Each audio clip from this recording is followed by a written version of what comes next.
Yeah, first of all, team news, Heung-Min Song. What likelihood that he'll feature tomorrow night? Yeah, no, he won't feature tomorrow night. He's still he's out training, but he's still separate from the group. So he's improving, and hopefully we can get him back in sooner rather than later. They're a really attack-minded team, Bodo, Glimt. You've had experience of playing them twice before with Celtic. What are you expecting from them? Yeah, no, they've been pretty consistent the last few years. Obviously, the same manager and sort of core group of players, but definitely a distinct style of football that they've stuck to and have had success with. They've been pretty consistent obviously in the Norwegian league, but also in Europe. Every game they've played, irrespective of the opposition, they've played some really good quality opposition in Europe. They've always been really competitive, and I think that's just born from the fact that they're very stable and have a clear sort of understanding of how they play their football. So it'll be a good challenge for us. Ange, a new contract for Lucas Bergvall this week. I mean, how much has he improved just in this season, and also kind of how important is it to the club to build the future of the club around players like that? Yeah, hugely so. I'm delighted for Lucas. I think it's it's reward for his, like I said, his development this year, his performances, and how well he's adapted. We've got to remember a lot of young guys who maybe come to the Premier League have a step in between, whether that's playing, in another league, but he's sort of come straight from the Swedish league, a really year of senior football into Premier League, and his growth's been, it's a credit to him. He's worked really hard at his game. At the beginnings, he was really struggling to cope with a lot of the intensity and tempo, as you'd expect and we expected. I guess, a lot about football and life in general is opportunity, and he had an opportunity this year because of the situation we were in, and he grabbed it with both hands. And then, even now that we've literally got a full squad to choose from, he's still being selected because he took the opportunity. And you're right. I think there's a core group of young players here that hopefully we can build something from. This is very much if the club can get through the next two legs, but the club have been looking at trying to get the Aston Villa game moved next month.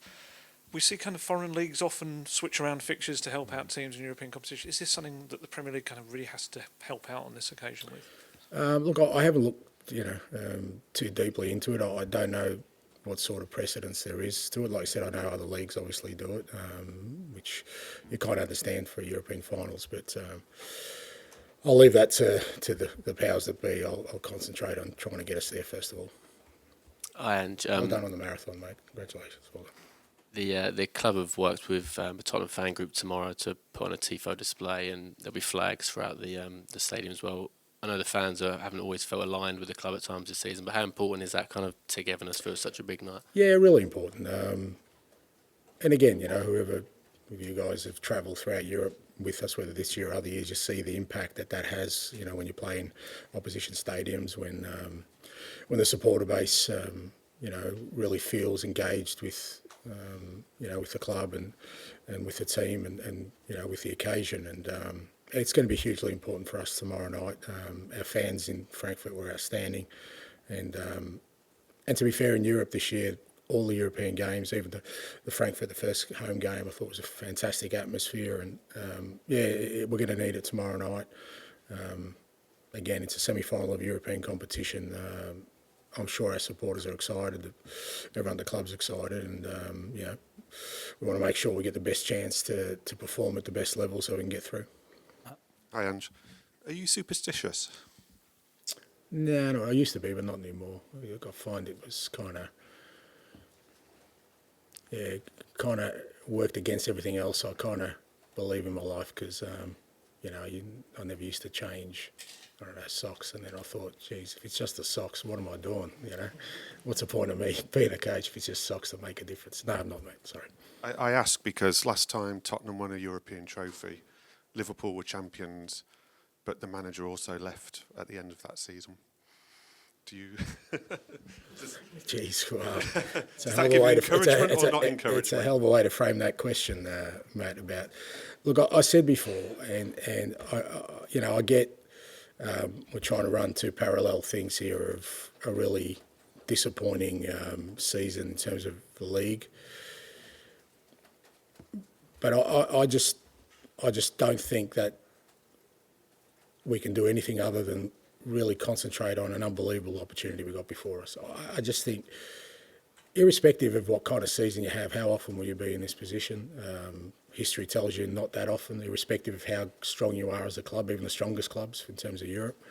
So any thought of what's going to happen next year or what's happened this year, or I just don't think is really of any importance. And you know, as I said last week, I think you ask any Tottenham supporter, you know, what's further most in their mind right now, you know, what's going to happen next year, or us hopefully trying to get to a final of Europe and the opportunity to win some silverware. I think the answer would be just concentrate on the now, and that's what I'm doing. Tom.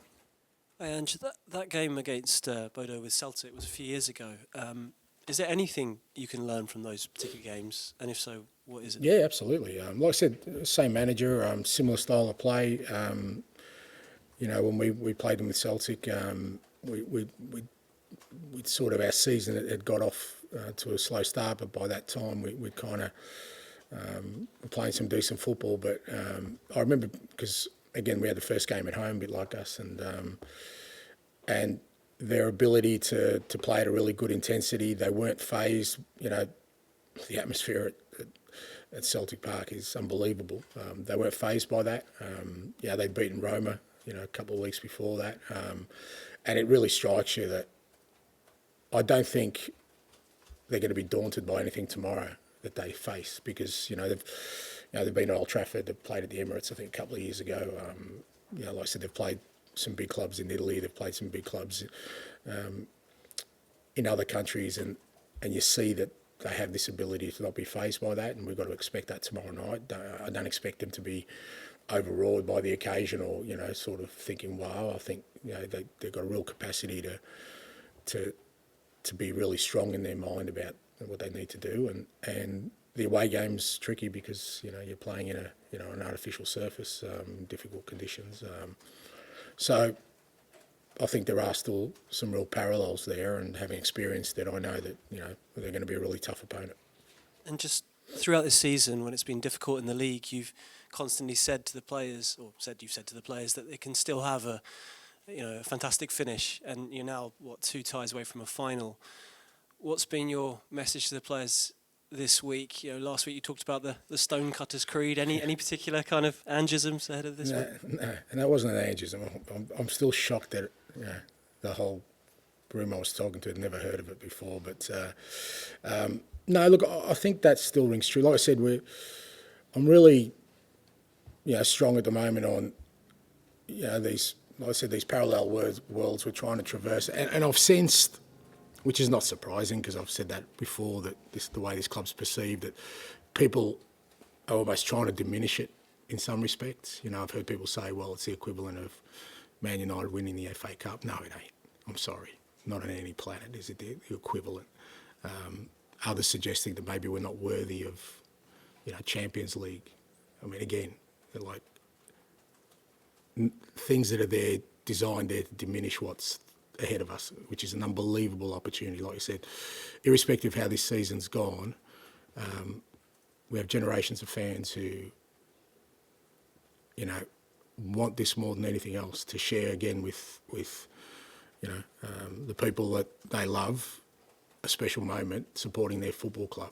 So, as I said, this season could have gone a lot differently, and we could be flying in the league, but it wouldn't make this opportunity any different. The opportunity is the same. And I've made that clear to the players. We're disappointed, obviously, with Sunday at Liverpool. We were nowhere near the level we needed to be. But again, that's something we need to deal with separately. What we have before us is a semi-final of a European competition with an opportunity to get to a final, win a trophy, and Champions League football. I just think. For the players and everyone involved at the football club, it's a brilliant opportunity. Jack. Hi, Ange. How do you assess the players' ability to really go through the gears physically tomorrow night after managing minutes and rotating a bit in recent weeks? I think we're in a good place from that point of view. I think looking at the outputs of the players, I think we've got really good sort of work into players who needed it. Others we've had to manage because, I think with a season like ours where guys like Romero and Van der Ven and Destiny, guys who've missed a lot of the season, it's not just about getting them back, but then you've got to manage how you bring them back and how and when they play. They certainly, all of the guys we rested on the weekend, Bentancur, they all could have played Pedro on the weekend for sure, but it made sense for us to give them a really good preparation. So, and the guys who played, Don played 60, Matters played 45. I think they're in a good place physically, absolutely. We're going to need a big physical performance because, again, Bodo worked really hard as a team.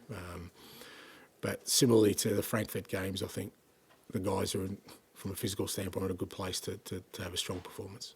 And do you feel like, given the unique conditions you're going to face in Norway next week, obviously no more away goals rule anymore, there's an incentive to try and give yourselves a good cushion in that first leg? I think you try and do that anyway. I think, playing home in Europe, for every club has its advantages, and you want to try and take that advantage. And as you said, Bodo away is a difficult challenge. But having said that, we played really well against Frankfurt at home, and we should have won by 3 or 4. We ended up drawing, but the important thing was that we played really well and were dominant. I think that gave us confidence. And Frankfurt away wasn't an easy. Their record's just as compelling as Bodo. So I think tomorrow night, what's really important is we put in another dominant performance.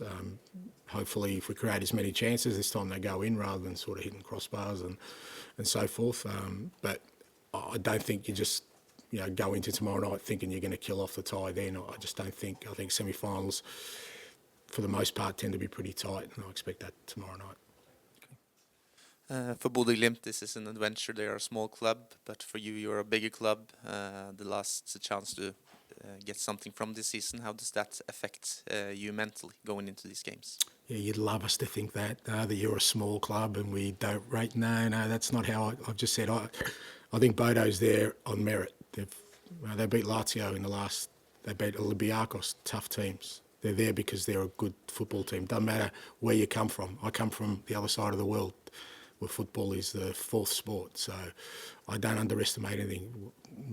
You say we're a big club, they're a small club, doesn't matter. We're 2 clubs in the semi-final of a European competition, and they've earned the right to be there. They've done very well to get there, and we're going to treat them with the respect they deserve. And at the same time, make sure that we go in there and give our best performance. What do you see as the main reason that Bodo Glimt has reached this stage? As I said, I think they've been a real stable club, same manager, and I think they've got a real clear identity in the way they play. And as I said, I think they've created a real kind of resilience in the group, mental resilience, that irrespective of who they play, whether that's in the Norwegian League or in Champions League qualifiers or Europa or the conference, they treat every opponent the same and they play at the same level, and I think that's why they've been a dangerous opponent for any team.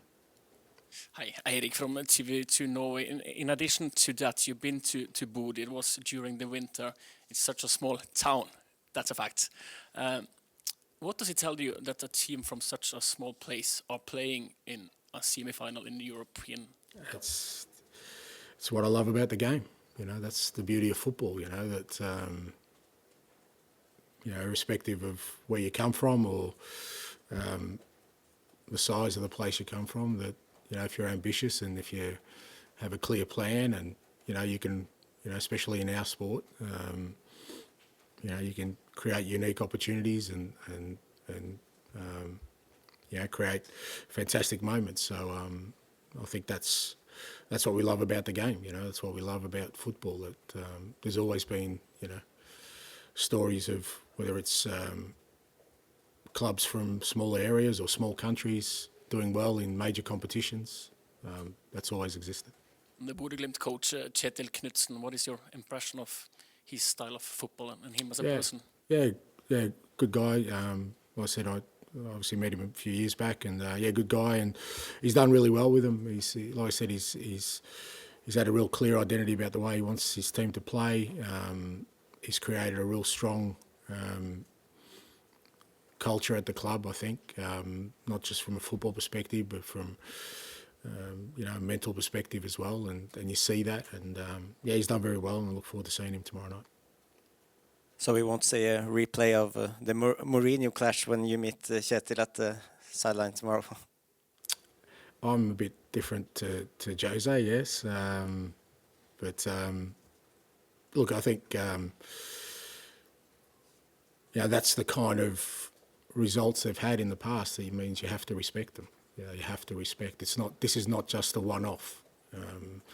That was 4 years ago, and every year they've done that to more than one club that supposedly are bigger. So this is not a unique. They've gone further obviously this year, and they've earned it.